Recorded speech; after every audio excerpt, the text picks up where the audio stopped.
ہوئے۔ اسی دوران اللہ تعالیٰ نے غیبی مدد مسلمانوں کے ساتھ اس حوالے سے کی کہ بنی جو غطفان تھا اس میں سے ایک شخص تھا نعیم بن مسعود رضی اللہ تعالیٰ عنہ علیہ السلام، انہوں نے اسلام قبول کر لیا، لیکن انہوں نے اپنے اسلام کا اظہار کسی سے نہیں کیا،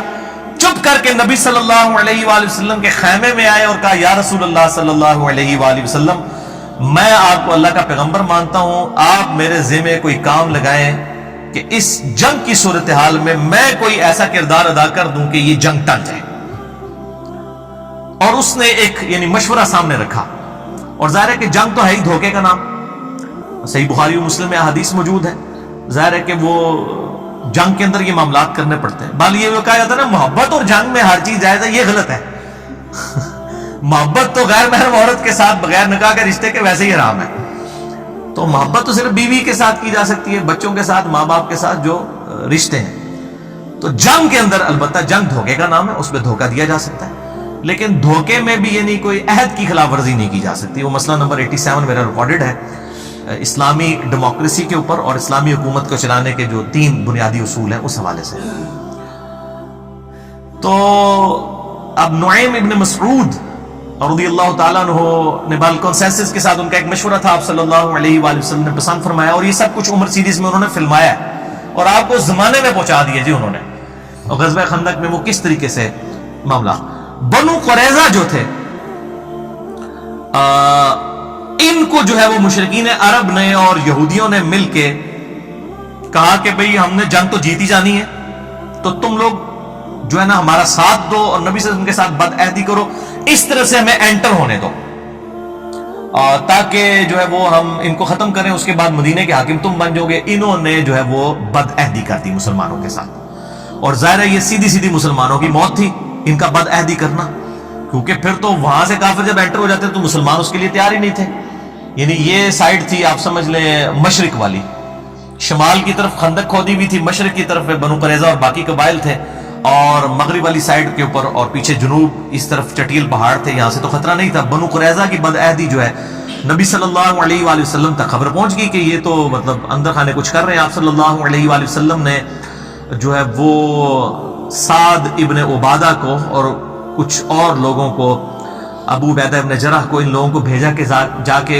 یہ تحقیق کرو، اور پھر آپ نے فرمایا کہ دیکھنا یہ ڈائریکٹلی مجھے ہی آ کے کان میں بتانا، اگر مسلمانوں کو پتہ چلا کہ انہوں نے بد عہدی کی ہے تو شاید ان کے حوصلے پست نہ ہو جائیں۔ سنا وہ سچ ہے؟ کیا تم رسول اللہ سے کیا گیا معاہدہ توڑنے والے ہو؟ کون ہے رسول اللہ؟ ہمارا محمد کے ساتھ نہ کوئی قرار ہے اور نہ کوئی معاہدہ، اللہ تمہیں تباہ کر دے۔ تو آپ صلی اللہ علیہ وآلہ وسلم کو انہوں نے اشارتاً آ کے بتا دیا کہ یہ تو انہوں نے بد عہدی کر دی ہے۔ تو اسی دوران اللہ تعالیٰ نے غیبی مدد کی نعیم ابن مسعود والی رضی اللہ تعالیٰ عنہ، ان کو ابھی لوگوں کو نہیں پتا تھا کہ مسلمان ہو چکے ہیں۔ انہوں نے کیا کیا، یہ بنو قریظہ کے پاس چلے گئے اور ان کو جا کے کہا کہ دیکھو میں تمہارا بڑا ہمدرد ہوں، تم سے میری پہلے کی دوستی ہے۔ اب ان کو نہیں پتا یہ مسلمان ہو چکے ہیں، اور دیکھو تم نے یہ جو نبی صلی اللہ علیہ وسلم کے ساتھ محمد کے ساتھ صلی اللہ علیہ وآلہ وسلم، نبی تو نہیں انہوں نے کہا ہوگا، بد عہدی کی ہے، تو ان تک یہ بات پہنچ چکی ہے، اور یہ دیکھ لینا کہ یہ قریش کے ہیں، الٹیمیٹلی قریشیوں نے قریش کا ہی ساتھ دینا ہے، ابو سفیان وغیرہ نے۔ جنگ اگر یہ لوگ ختم ہو گئی، جنگ اسٹیبلش نہ ہوئی، یہ واپس چلے گئے، تو پیچھے مسلمانوں نے تمہارا کچھ عمر نکال دینا ہے۔ تو اس کا حال یہ ہے، اور یہ اندر سے انہوں نے پلان کر لیا ابو سفیان نے اور مسلمانوں نے مل کے اس حوالے سے، ان کو دل ان کا اس طرف سے انہوں نے کھٹا کیا۔ تو اس کا حال یہ ہے کہ تم جو ہے وہ مشرکین عرب سے یہ کہو کہ اپنے 8-10 جو سردار ہیں نا وہ ہمارے حوالے کرو رہن کے طور پر، کیونکہ کل کو تم لوگ تو چلے جاؤ گے، مسلمانوں نے پیچھے ہمارا عمر نکال دینا ہے، کیونکہ ہماری بد عہدی کی خبر پہنچ چکی ہے، اور بد عہدی کے اوپر ظاہر ہے کہ نہیں چھوڑا جائے گا۔ اس وقت تو قبائل سیدھی سیدھی موت تھی، وہ دونوں میں سے ایک ہی موت ہو سکتی تھی نا بد عہدی کی وجہ سے۔ تو انہوں نے مشورہ پسند کیا، اور ادھر اسی نعیم ابن مسعود نے جا کے مشرکین عرب سے کہہ دیا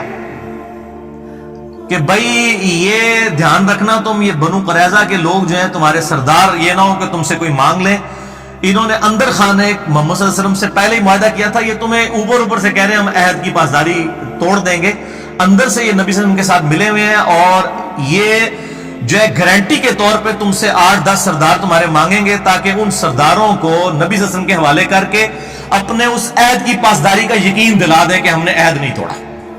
دونوں طرف انہوں نے ڈیفرنٹ ورژن دیے. بس وہی ہوا جناب, وہ جب پہنچے وہاں پہ سردار مانگنے کے لیے تو وہ انہوں نے کہا لو جی یہ تو گل بالکل صحیح نکلی ہے. انہوں نے کہا تسی سردار لے کے مار چھڑنے ساڈے سردار, تو ہم نے سردار نہیں دینے.